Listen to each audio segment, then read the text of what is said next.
Absolute cinema. IPL అంటేనే ఇది. ఇలాంటి మ్యాచ్ల కోసమే అందరూ సబ్స్క్రిప్షన్లు తీసుకుని మ్యాచ్లు చూసేది. అవునా కదా? What a match between MI and RCB. 123 of 48 balls అనే ఈక్వేషన్ నుంచి మ్యాచ్ ని 28 రన్స్ ఆఫ్ 12 బాల్స్ దాకా తీసుకొచ్చి ఎంఐ ఫైనలీ వాళ్ళు గెలవలేకపోయారు. ఆర్సీబీ గెలిచారు. Thriller at Wankhede. Hardik Pandya, Tilak Varma absolute master classes చేస్తున్నప్పుడు but RCB bowlers they held enough. ఈ మ్యాచ్ గురించి మాట్లాడుకోవాలి. Of course preview of 2 double headers, దాని గురించి మాట్లాడుకోవాలి. ఇంకెందుకు ఆలస్యం, let's get started. Welcome to stump tales. నా పేరు Kaushik. First things first, apologies. నా దగ్గర నుంచి ఒక పొరపాటు జరిగింది. ఏంటంటే నా ట్రైపాడ్, నా మైక్ ఒక చోట మర్చిపోయాను నేను. దానివల్ల ఇక్కడ వితౌట్ మైక్ షూట్ చేయాల్సి వస్తుంది. ఏదో జుగాడ్ చేసావు, ఓ సూట్ కేసు పైన ల్యాప్టాప్ పెట్టి, ల్యాప్టాప్ పైన మొబైల్ పెట్టి, ఏదో విధంగా మీ దాకా వీడియో రావాలి అని ఒక చిన్న పట్టుదలతో చేసిన వీడియో. I'm not really happy about this. So sorry about the quality of audio and video. ఈసారికి మన్నించేయండి. నెక్స్ట్ టైం నుంచి పొరపాటు కాకుండా చూసుకుంటాను. Okay, now first things first. ఈ మ్యాచ్లో ఆర్సీబీ మొదట బ్యాటింగ్ చేస్తూ 221 రన్స్ స్కోర్ చేశారు for the loss of 5 wickets. That was a huge total because వాళ్ళు ఆఖరి 5 ఓవర్స్లో స్కోర్ చేసిన రన్స్ ఆఖరి 7 ఓవర్స్ స్కోర్ చేసిన runs was extraordinary. Will get to that. And chase చేస్తూ MI were actually out of it. 10 overs mark, 12-13 overs mark దగ్గర ఇంకా impossible అయిపోయిన సిచ్యువేషన్. ఇందాక చెప్పే కదా, 123 రన్స్ ఆఫ్ 48 బాల్స్. అక్కడి నుంచి మ్యాచ్లో ఇంకా ఉండగలం, యాక్చువల్లీ అపోజిషన్ని వణికించగలం, మ్యాచ్ మేము గెలవగలం అన్న సిచ్యువేషన్ తీసుకురావడం huge effort. Huge shout out to Mumbai Indians for that. వాళ్ళు అఫ్ కోర్స్ మ్యాచ్ ఓడిపోయారు. 5 మ్యాచ్లో వాళ్ళు 4 ఓడిపోయారు. ఇప్పుడు just like Sunrisers Hyderabad, they fell 12 runs short just like the other night. మరోసారి వాళ్ళకి ఓటమి ఎదురైంది. But I think it's been a great encounter. ఇలాంటి మ్యాచెస్ చూడడానికే నేను చాలా ఇష్టపడతాను. They was a competition between bat and ball. Batters వాళ్ళు they had to play really good cricketing shots to get that score. Bowlers వాళ్ళ skill అంతా ఉపయోగిస్తే కానీ వికెట్స్ వాళ్ళు సంపాదించలేకపోయారు. There was some great fielding, great catching, ఇవన్నీ కలిపితే ఒక thriller at Wankhede. Now let's dive into the details. But details లోకి వెళ్లే ముందర వీడియో క్వాలిటీ, ఆడియో క్వాలిటీ అంత గొప్పగా లేకపోయినా కూడా my apologies for that. But still video ఎక్కడ నచ్చుంటే కనుక hit the like button because అది మాకు చాలా హెల్ప్ అవుతుంది. మీకు చాలా చిన్న పని అది, బట్ యూట్యూబ్ ఆల్గోరిథం ఆటోమేటిక్గా ఈ వీడియో ఎక్కువ మందికి చూపిస్తుంది. అలా కొత్తగా ఎవరైనా వస్తే కనుక consider subscribing to stump Tales. It act as motivation for us. కాస్త వ్యాలిడేషన్ లా ఉంటుంది. మీరు చేస్తున్న పని బాగుందని అర్థమవుతుంది అందరికీ, అండ్ మాకు అర్థమవుతుంది more important. So please do that small help for us. Okay, now డీటెయిల్స్లోకి వెళ్ళిపోదాం. ఆర్సీబీ ఫస్ట్ బ్యాటింగ్ స్టార్ట్ చేశారు and we have to talk about Virat Kohli's start. Blazing innings ఆడాడు, బ్లేజింగ్ ఇన్నింగ్స్. ఇలాంటి విరాట్ కోహ్లీ అందరూ చూడడం ఇష్టపడతారు బికాస్, అండ్ ఇప్పుడు ఇలా ఆడగలుగుతున్నాడు బికాస్ తన పైన ప్రెషర్ లేదు. నంబర్ 8 దాకా బ్యాటింగ్ ఉందన్న ఒక కాన్ఫిడెన్స్ ఏదైతే తనకు ఉందో, ఇప్పుడు ఇంతకు ముందర సోలోగా నేనే గెలిపిస్తా, నేనే ఆడతా, నేనే కొట్టాలని ఒక ఆలోచనలో ఉండేవాడు. ఇప్పుడు అది లేదు. ఇంకొంచెం ఫ్రీ అయిపోయాడు మనిషి. ఆర్సీబీ గెలిచారు, ఎంఐ హోమ్ సైడ్ ఓడిపోయారు, దగ్గర దాకా వచ్చారు. బట్ నా ఉద్దేశంలో huge player of the day ఎవరో తెలుసా? Hear me out. For me my huge player of the day is Jasprit Bumrah. నేను ఓవరాల్ బిగ్ పిక్చర్ ఆలోచిస్తున్నా. బుమ్రా మ్యాచ్ ఫిట్నెస్ ఏమీ లేకుండా ఆ లాస్ట్ టెస్ట్ మ్యాచ్ ఆడుతూ బోర్డర్ గవాస్కర్ ట్రోఫీలో, దాని తర్వాత ఛాంపియన్స్ ట్రోఫీ ఆడకుండా రీహాబ్ చేసుకుని తన బాడీ పైన పనిచేసి నెట్స్లో మాత్రమే బౌలింగ్ చేసి సడన్ గా వచ్చి ఇంత హై ప్రెషర్ గేమ్లో ఆడుతూ విరాట్ కోహ్లీ అగ్రెసివ్ గా తన అగేన్స్ట్ గా అయినా కూడా ఒక 17th ఓవర్లో హార్దిక్ పాండ్యా 23 రన్స్ ఇచ్చిన తర్వాత వచ్చి 18th ఓవర్ వేసి 6 రన్స్ మాత్రం వేయడం, 4 ఓవర్స్ లో 29 రన్స్ మాత్రం వేయడం was I think phenomenal effort. ఇది ఎంఐకి చాలా పెద్ద ప్లస్ గా మారుతుంది. రాబోయే మ్యాచెస్ లో ఎక్కువ చేతుల్లోకి వస్తే ఇంకా ఎఫెక్టివ్ గా మారతాడు. అదే ఎక్స్పెక్ట్ చేశాను. So which is why he is my huge player of the day. Massive explosion. Virat Kohli hit Bumrah for a 6.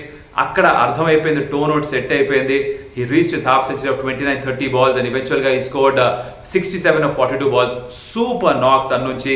తన ఒక ప్లాట్ఫామ్ ఎస్టాబ్లిష్ చేశాడు. దాంతో తర్వాత వచ్చిన వాళ్ళందరూ కూడా దానిపైన డెవలప్ చేసుకుంటూ వెళ్ళారు. సాల్ట్ ఎర్లీగా అవుట్ అయిపోయాడు. మళ్ళీ యాజ్ యూజువల్ ఫస్ట్ ఓవర్లో బోల్ట్ వికెట్ తీసుకోకపోతే ఆశ్చర్యం, కానీ తీసుకుంటే ఎక్కడ ఆశ్చర్యం. ముందు మ్యాచ్లో కూడా యాక్చువల్ ఇన్సైడ్ వచ్చి తీసుకోలేదు వాళ్ళు, అక్కడే మ్యాచ్ అయిపోయి ఉండేది. అది కాకుండా ఇలా అయిపోయేసరికి 67 రన్స్ ఇతను కొట్టడం సాల్ట్ అవుట్ అయిన తర్వాత. But more importantly Devdutt Padikkal వచ్చి తనకి ఇచ్చిన రోల్. నిన్న ఐ థింక్ సోమూస్ question, if you saw the video, నిన్నటి వీడియో ప్రివ్యూ వీడియో చూస్తుంటే కనుక సోము అడిగిన క్వశ్చన్, ఎందుకు దేవదత్ పడిక్కల్ ఓపెన్ చేయకూడదు, నంబర్లో విరాట్ ఆడొచ్చు కదా. ఇవాళ మ్యాచ్ ఎగ్జాంపుల్. విరాట్ ఎంత బాగా ఎస్టాబ్లిష్ చేశాడు ఇన్నింగ్స్ ని. దేవదత్ పడిక్కల్ వచ్చి తనకి ఇచ్చిన రోల్ ఎంత చక్కగా ఆడాడు. You must have seen his innings. 37 of 22. Again he set the tone. తర్వాత వచ్చాడు వాళ్ళ స్కిప్పర్ రజత్ పటిదార్. స్పిన్నర్స్ ఆడతాడని తెలుసు, స్పిన్నర్స్ ఈజీగా 6 కొడతాడు. అది చూసాం కూడా. వాళ్ళ స్పిన్నర్స్ వేస్తున్నప్పుడు నుంచొని బౌండరీ క్లియర్ చేశాడు. కానీ తను ఫాస్ట్ బౌలర్స్ ని ఆడిన విధానం దట్ వాస్ స్పెషలీ 17వ ఓవర్లో హార్దిక్ పాండ్యా వేసినప్పుడు అప్పటిదాకా sensational bowling by Hardik Pandya. But ఈవెన్చువల్గా తను 2 for 45 అన్న అనాలిసిస్ వచ్చింది 4 ఓవర్స్లో. అంటే బికాస్ 17th ఓవర్లో 23 రన్స్ స్కోర్ చేశారు Rajat Patidar and co. Spinners ని మాత్రమే కాదు, ఫాస్ట్ బౌలర్స్ ని ఆడిన తీరు వాజ్ నెక్స్ట్ లెవెల్. తనకి player of the match award కూడా లభించింది. I thought bowler deserved it more. తను కూడా అదే చెప్పాడు, ఈ గెలుపు యాక్చువల్లీ బౌలర్స్ కి డెడికేట్ చేస్తున్నారని. Great gesture by the captain himself. But Chepauk వెళ్ళినప్పుడు తనే మ్యాచ్ హాఫ్ సెంచరీ కొట్టి గెలిపించాడు. ఇక్కడికి వచ్చినప్పుడు వాంఖడేలో కూడా మ్యాచ్ హాఫ్ సెంచరీ కొట్టి గెలిపించాడు. So captain is leading from the front, bat తోటి కూడా కాంట్రిబ్యూట్ చేస్తున్నాడు. That's exactly what you want. So big chops to Rajat Patidar. Now next, of course, you have to speak about Jitesh Sharma. తను ఆడిన cameo was out of the world. DK ఎలా అయితే చిన్న cameos ఆడుతుండేవాడో అలాంటి cameo ఆడాడు. Last 7 ఓవర్స్లో 98 runs score చేశారు. ఈవెన్చువల్గా 221 వచ్చిందంటే దాంట్లో ముఖ్యమైన పాత్ర పోషించింది జితేష్ శర్మ. 19 balls లో 40, 3 ఓవర్స్లో 40. ఇమాజిన్ ఎంత విధ్వంసకరమైన బ్యాటింగ్ చేశాడో. He started off with 6 over covers. చాలా తక్కువ మంది ఆడగలరు. దాని తర్వాత ఆడిన షాట్స్ కూడా were extraordinary. So it was actually game on. And అలానే స్టార్ట్ కూడా అయింది. Rohit Sharma got off to decent start. 17 runs score చేశాడు, 2 4s 6 కొట్టాడు. బట్ అగైన్ యష్ దయాన్ని తీసుకురావడం was a turning point I think. Because యూజువల్గా భువి అండ్ జాష్ హేజల్వుడ్ స్టార్ట్ చేస్తారు. But Patidar, ఇది తన నిర్ణయమో మరి కోచింగ్ స్టాఫ్ నిర్ణయమో తెలియదు, కానీ మొత్తానికి వాళ్ళకి ఎవరు తీసుకున్న నిర్ణయం వాళ్ళకి ఫుల్ మార్క్స్ ఇవ్వాలి. బికాజ్ ఇక్కడ యష్ దయాన్ని తీసుకురావడం, రోహిత్ శర్మకి ఇన్కమింగ్ డెలివరీ లెఫ్ట్ హ్యాండ్ వేసేదాంతో కాస్త ఇబ్బంది ఉంది. Any right hand batter will have a problem. Rohit శర్మకి కూడా ఉంది ఆ ప్రాబ్లం. యష్ దయాల్ బాల్ లోపల మూవ్ చేయడం, Rohit Sharma clean bowled, Salt out అయినట్టుగానే రోహిత్ కూడా అవుట్ అయ్యాడు. దాంతో ఫస్ట్ బ్రేక్ తో దొరికింది ఆర్సీబీకి. Then of course Ryan Rickelton, తను కూడా 17 రన్స్ స్కోర్ చేసి అవుట్ అయ్యాడు. ఎక్కడో సూర్యకుమార్ యాదవ్ లాస్ట్ టైం ఆర్సీబీతో ఆడినప్పుడు ఎలాంటి ఇన్నింగ్స్ ఆడాడో అలాంటిది ఆడలేకపోయాడు. It happens. దాని ముందర మ్యాచ్లో కూడా సూర్య వాజ్ గోయింగ్ గ్రేట్ గన్స్. ఈ మ్యాచ్లో తనకి రన్స్ రాలేదు. ఆ స్ట్రైకింగ్ ఎబిలిటీ అంత క్లియర్గా కనిపించలేదు. 2-3 లైఫ్స్ కూడా వచ్చాయి తనకి. ఇన్ఫాక్ట్ అవుట్ అయిన ఓవర్లో కూడా ఒక కాటన్ బోల్డ్ ఆపర్చునిటీ ఉండింది. కీపర్ కూడా వచ్చాడు, బౌలర్ కీపర్ గుద్దుకున్నారు, క్యాచ్ డ్రాప్ అయింది. సూర్య దాన్ని క్యాపిటలైజ్ చేసుకుంటాడేమో అనుకుంటే చేయలేదు. ఇంకో స్లోవర్ బాల్ ఓవర్ కవర్స్ ఆడదాం అంటున్నాడు. Comfortable catch by Liam Livingstone. ఎలా అయితే తిలక్ వర్మ కమ్బ్యాక్ చేశాడో ఈ మ్యాచ్ లో, that's a story in itself. So hats off Tilak Varma, తన మెంటల్ స్ట్రెంగ్త్ కి, తన గుండె ధైర్యానికి, తన విల్ పవర్ కి. బికాస్ అలా రిటైర్డ్ అవుట్ గా బయటికి వెళ్ళిపోవడం, మీరు ఎలాంటి పొజిషన్లో ఉన్నా సరే మీకు మీ అహం దెబ్బతింటుంది.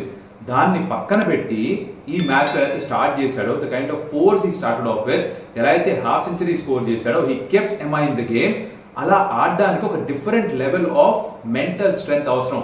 మీకు స్కిల్ ఉండాలి, బట్ ఈ లెవెల్లో మీరు సక్సెస్ఫుల్ అవ్వాలంటే స్కిల్తో పాటు మీకు కావాల్సింది మీరు మెంటలీ ఎంత స్ట్రాంగ్, మీరు గేమ్ ఎలా రీడ్ చేస్తారో, మీరు ప్రత్యర్థి పైన ప్రెషర్ ఎలా పెట్టగలరు, మీ పైన ఉన్న ప్రెషర్ని పక్క వాళ్ళ మీదకి ఎలా నెట్టగలరు, ఇది వచ్చి ఉండాలి.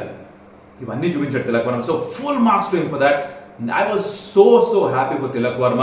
షూర్ మీకు కూడా తెగ నచ్చుంటుంది. ఇప్పుడు మీరు ఆర్సీబీ ఫ్యాన్ అయినా, మీరు సిఎస్కే ఫ్యాన్ అయినా, మీరు ఎంఐ ఫ్యాన్ అయినా, మీరు వేరే టీం ఫ్యాన్ అయినా, ఇలా ఒక ఇండియన్ యంగ్ బ్యాటర్ పర్ఫామ్ చేసినప్పుడు ఎక్కడ లేని ఆనందం కలగాలి. If you're a true Indian cricket fan. And eventually ఇది Indian Premier League, Indian cricketers బాగా పర్ఫామ్ చేసినప్పుడు సంతోషం కలగాలి. నాకైతే అది కలిగింది. I'm sure you're also one amongst that. అలా జరుగుంటే కనుక కమెంట్లో చెప్పండి నాకు, how influence or how happy are you with Tilak వర్మాస్ నాక్. సో తన నాక్ అండ్ తన పార్ట్నర్షిప్ విత్ హార్దిక్ పాండ్యా, వీళ్ళ పార్ట్నర్షిప్ ఎంత? They scored 89 runs off 32 balls. Let that sink in. 89 runs off 32 balls అంటే 5 ఓవర్స్లో ఇద్దరు కలిపి దాదాపు 90 runs స్కోర్ చేశారు. ఏం బ్యాటింగ్ బాల్స్ అది, ఏం హెట్టింగ్ అది, క్లీన్ బాల్ స్ట్రైకింగ్ తిలక్ నుంచి, హార్దిక్ పాండ్యా నుంచి. In fact Hardik Pandya from the time he walked in మొదటి 7 balls లో అసలు దానికి ఒక విషయంగా నాకు అర్థమైంది ఏంటంటే, పర్యావరణం అంటే లెక్కలేదు మనిషికి. డాట్ బాల్సే ఆడలేదు, ఒక డాట్ బాల్ ఆడాడు అంతే. తర్వాత అవన్నీ కూడా బౌండరీసే. By the end of 7 balls he was 32 or 34. ఓ 3-4 6లు 3-4లు కొట్టుగా అలా కూర్చున్నాడు. ఆ నెక్స్ట్ ఎవరు రా అన్నట్టుగా. దాంట్లో వాళ్ళ అన్న కూడా బౌలింగ్ వేయడం. సో అన్న తమ్ముల మధ్య జరిగిన ఒక చిన్న పోటీలో ఆ మినీ బ్యాటిల్ ఏమో తమ్ముడు గెలిచాడు. బికాజ్ హార్దిక్ పాండ్యా డామినేట్ చేశాడు ఓవర్ని కృణాల్ పాండ్యా వేసినప్పుడు. కానీ ఓవరాల్ మ్యాచ్ సినారియో తీసుకుంటే అన్న గెలిచాడు. బికాజ్ పెద్ద పాండ్యా, కృణాల్ పాండ్యా 4 wickets తీసుకున్నాడు. మ్యాచ్ గెలవడానికి కీలకమైన పాత్ర పోషించాడు. So both the Pandya brothers individually did really well. But of course Hardik Pandya and MI, వాళ్ళు there on the losing side. That's how sport is. మీరు ఎంత బాగా ఆడినా కొన్ని సందర్భాల్లో ఓడిపోక తప్పదు. అది ఎదురైంది ఎంఐకి. బట్ ఆ పార్ట్నర్షిప్ వాజ్ సెన్సేషనల్. హార్దిక్ పాండ్యాస్ హిట్టింగ్ వాజ్ ఎక్స్ట్రాడినరీ. బికాజ్ ఈవెన్చువల్గా తను 15 balls 42 కొట్టాడు. ఒక 17th ఓవర్లో అనుకుంటా మన తిలక్ అవుట్ అయ్యాడు, ఆర్ 18th ఓవర్లోనో 19th ఓవర్లో హార్దిక్ అవుట్ అయ్యాడు. అప్పటిదాకా they kept them in the game. 123 of 48 నుంచి 28 of 12 దాకా తీసుకొచ్చారు. That tells you what kind of impact. గడగడలు ఆడుంటారు ఆర్సీబీ కాసేపటి వరకు. వాళ్ళ ఫ్యాన్స్ అందరూ అరే మళ్ళీ మన ఆర్సీబీ బౌలింగ్ ఎక్కడన్నా దెబ్బతింటుందా, ఓడిపోతామా అన్న భయం, ఆ కంగారు కలిగి ఉండాలి. Krunal Pandya 4 wicket haul. తమ్ముడు 2 for 45 అయితే అన్న 4 for 45. హార్దిక్ పాండ్యా ఒక ఓవర్లో 2 6లు కొట్టి ప్రెషర్ పెట్టినా కూడా he came back really well. Last ఓవర్లో 19 to get, ఫస్ట్ బాల్ 6 వెళ్ళిపోతే ఎనీథింగ్ ఇస్ పాసిబుల్. బట్ తను చాలా ధైర్యంతో వేశాడు. ఇన్ఫాక్ట్ మధ్యలో అయితే లెఫ్ట్ ఆర్మ్ ఇస్రింగ్ he issued fight one ball at 122 km/h and a 4 wicket haul. First match లో 3 wicket haul. డిఫెన్సివ్ బౌలరే కాదు, నా మైండ్ సెట్ మారిపోయింది, వికెట్స్ కూడా తీసుకుంటా అంటున్నాడు. తనతో పాటు తన స్పిన్ పార్ట్నర్ సుయాష్ శర్మ కూడా he's right arm leg spin ఇస్రింగ్. హీస్ ఇస్రింగ్. వై ఈజ్ ఇస్రింగ్ అంటున్నా. 100 km/h కంటే ఎక్కువ వేగంగా లెగ్ స్పిన్ చేస్తున్నాడు తను. ఇద్దరు ఇస్రింగే. ఇప్పుడు మరి ఎందుకు అలా ఇస్తున్నారు వాళ్ళకి తెలియాలి. వర్కౌట్ అయితే అవుతోంది. బట్ ఇక్కడ సుయాష్ స్పెల్ ని స్పెసిఫిక్ గా మాట్లాడుకోవాలి. 4 ఓవర్స్ లో 32 పరుగులు మాత్రమే ఇచ్చారు. 221 చేజ్ చేస్తున్న టీం, 222 ఫర్ విన్ చేజ్ చేస్తున్న టీం 12 రన్స్ తక్కువ స్కోర్ చేశారు. దాంట్లో 32 పరుగులు మాత్రమే ఇచ్చాడు సుయాష్. క్రేజీ పర్ఫార్మెన్స్ తన నుంచి కూడా. యంగ్స్టర్ బాగా పర్ఫార్మ్ చేస్తున్నాడు ఆర్సీబీకి. వీళ్ళు మాత్రమే కాదు, జాష్ హేజల్వుడ్, యష్ దల్ 2 వికెట్లు తీసుకున్నారు. Josh Hazlewood Hardik Pandya out చేసిన 19th ఓవర్లో వెరీ క్రూషియల్ బ్రేక్ త్రూ అది. భువనేశ్వర్ కుమార్ ఒకే వికెట్ తీసుకున్నా కూడా తిలక్ వర్మన్ అవుట్ చేశాడు 18th ఓవర్లో. Very important break through again. So అందరూ వాళ్ళ పాత్ర చక్కగా పోషించారు కాబట్టి ఆర్సీబీ మ్యాచ్ ఎవెన్చువల్ గా గెలవగలిగారు. రజత్ పటిదార్ హాఫ్ సెంచరీ బాగున్నా, విరాట్ కోహ్లీ హాఫ్ సెంచరీ బాగున్నా, జితేష్ శర్మ అంత బాగా మంచిగా ఒక ఆడినా కూడా ఇక్కడ బౌలర్స్ ఏవైతే వేశారు, Krunal Pandya 4 wicket haul was very important is what I felt. Of course ఇక్కడ రివ్యూ అయితే పూర్తయిపోయింది. రివ్యూ నచ్చితే కనుక ఒక లైక్ పడేయండి కింద. చాలా సింపుల్, థమ్స్ అప్ కొట్టడమే, కమెంట్ కూడా చేయండి. Let's get into the previews. Speaking of previews, double header time. First things first, 2 మ్యాచ్లు ఎందుకు ఉన్నాయి అది అడ్రస్ చేద్దాం.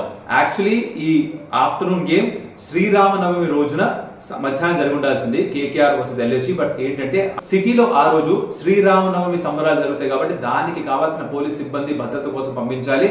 లాస్ట్ టైం ఏదో గొడవ జరిగింది అక్కడ, అలాంటివి కాకుండా చూసుకోవడానికి పోలీస్ ప్రొటెక్షన్ కోసం అటువైపు వెళ్ళిపోయింది. సో వాళ్ళు మేము ఇక్కడ చేయలేము, మేము ఇవ్వలేము అని చెప్పారు. కావాలంటే మీరు వెన్యూ మార్చుకోండి అన్నారు. KKR is LSG. Interesting match because KKR తిరిగి మళ్ళీ ఆ గెలుపు బాట పట్టారు. ఎస్ఆర్ఎస్ ని కంఫర్టబుల్ గా ఓడించారు. అట్ హోమ్ 80 రన్ మార్జిన్ గెలిచారు. సో వాళ్ళు very very high on confidence. Venkatesh Iyer తిరిగి ఫామ్ లోకి వచ్చాడు. రింకు సింగ్ కాంట్రిబ్యూట్ చేశాడు. బౌలర్స్ బాగా బౌలింగ్ చేస్తున్నారు. లాస్ట్ 7 ఓవర్స్ లో 90 ఎంతో కొట్టారు. So high on confidence. LSG వాళ్ళది కూడా mixed back kind of A season ఇప్పటిదాకా. 2 గెలిచారు, 2 ఓడిపోయారు. గెలవాల్సిన మ్యాచ్ ఓడిపోయారు అగైన్స్ డీసీ. బట్ అగైన్ వాళ్ళు అట్ హోమ్ గెలిచి వస్తున్నారు, బాగా పర్ఫామ్ చేశారు. రిషబ్ పంత్ మీద కాస్త ప్రెషర్ ఉన్నప్పటికీ మిగతా బ్యాటర్స్ బాగానే పర్ఫామ్ చేస్తారు. లైక్ మిచ్ మార్ష్ అయినా, నిక్లస్ పూరన్ అయినా, మాక్రమ్ క్రితం మ్యాచ్ లో he came into form. But Pant run score చేయడం చాలా ముఖ్యం. వాళ్ళగా జరగకపోతే అయ్యా 27 crores ప్రెషర్ అలా ఇంకా కుంగిపోతాడేమో అనిపిస్తుంది. But knowing him, the kind of fighter he's, the personality he's, he should come good at some point of time. తన పైన ఆఫ్ కోర్స్ విమర్శలు మొదలవుతున్నాయి. వైట్ బాల్ లో స్పెషల్లీ T20 ఫార్మాట్ లో అంత ఇంపాక్ట్ఫుల్ కాదు రిషబ్ పంత్ అని. దాన్ని ఆ ధోరణిని, ఆలోచన విధానాన్ని మార్చాల్సిన అవసరం తన పైన ఉందన్నమాట. Digvesh Rathee is up against Sunil Narine. Digvesh Rathee చెప్పాడు నాకు ఆదర్శంగా భావిస్తాను సునీల్ నరైన్ అని చెప్పేసి. సో తన అగేన్స్ట్ గా ఆడబోతున్నాడు. ఇప్పుడు relieve the other day also 129 player of the match award కూడా ఇచ్చారు తనకి. ఈ మ్యాచ్ లో it's difficult pick favourites. Home advantage KKR కొన్నా కూడా ఎల్ఎస్జీ దగ్గర మంచి సైడ్ ఉంది. బౌలర్స్ బాగున్నారు. ఆకాశ్ వెనక్కి రావడం, ఆవిష్కారం వెనక్కి రావడం, వాళ్ళ coach Justin longer he thanked NCA because వీళ్ళని రెడీ చేసి వెనక్కి పంపించేస్తున్నారు. ఇప్పటికీ మయాంక్ యాదవ్ ఇంకా రాలేదు, తను కూడా ఒక వెనక్కి వస్తే ఇంకా స్ట్రాంగ్ అవుతున్నారు బౌలింగ్ అటాక్. చూడాలి కాంబినేషన్ ఎలా సెట్ చేసుకుంటారు. But looks very good side LSG also. మంచి కాంటెస్ట్. తర్వాత సాయంత్రం ఆట Punjab Kings and CSK. CSK 9th position లో ఉన్నారు, పంజాబ్ కింగ్స్ టాప్ లో ఉన్నారు. అలా అని చెప్పి మిస్ మ్యాచ్ అనుకోకూడదు. It feels like miss match because CSK ఇప్పటిదాకా ఈ సీజన్ అంత బాగా పర్ఫామ్ చేయలేదు. వాళ్ళు 180+ ఉంటే స్కోర్ చేయలేకపోతున్నారు. లాస్ట్ మ్యాచ్ అయితే టెస్ట్ మ్యాచ్ లా అనిపించింది అంటున్నారు చాలా మంది. రన్ బాల్ 60 కొట్టాడు విజయ్ శంకర్. ధోని కూడా నంబర్స్ వచ్చినా కూడా రన్ బాల్ 25-26 కొట్టాడు. ఎవరికి ఆనలేదు. ఆ పర్ఫార్మెన్స్ చూసిన తర్వాత చాలా మంది సిఎస్కే ఫ్యాన్స్ జీర్ణించుకోలేకపోయారు. ఇంత స్లోగా ఆడుతున్నారు ఏంటి, పైగా టర్నింగ్ ట్రాక్ వాళ్ళ బలమే బలహీనతగా మారిపోయింది. They were not able to adjust to that. Devon Conway వెనక్కి రావడం ఒక మంచి సైన్ వాళ్ళకి. But other side Punjab Kings వాళ్ళ ఫామ్ లో ఉన్న సైడ్ ఎస్ దీని ముందర మ్యాచ్ ఓడిపోయారు. అయ్యర్ సెడ్ 185 రిస్ట్రిక్ట్ చేస్తుంటే బాగుంటుంది, దట్ వాస్ పార్ స్కోర్, కొంచెం ఎక్కువ ఇచ్చేసామని. Any which ways they brought back to ground. కొంచెం గాల్లో ఉండుండొచ్చు వాళ్ళు, అంటే కాన్ఫిడెన్స్ పెరుగుండొచ్చు వాళ్ళు బాగా. 2 మ్యాచ్ గెలిచిన తర్వాత హ్యాట్రిక్ విన్స్ దొరకలేదు. They are now again trying to get back to winning ways. So అది పంజాబ్ కింగ్స్. ఎందుకంటే ఇప్పుడు డీటెయిల్ గా వెళ్ళను.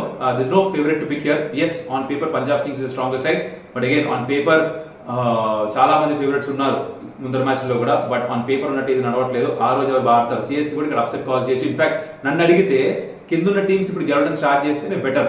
ఎందుకో చెప్తా. దీంట్లో నాకు సిఎస్కి మీద ప్రేమో, ఎంఐ మీద ఆప్యాయతో, ఎస్ఆర్ఎస్ మీద అభిమానమో కాదు.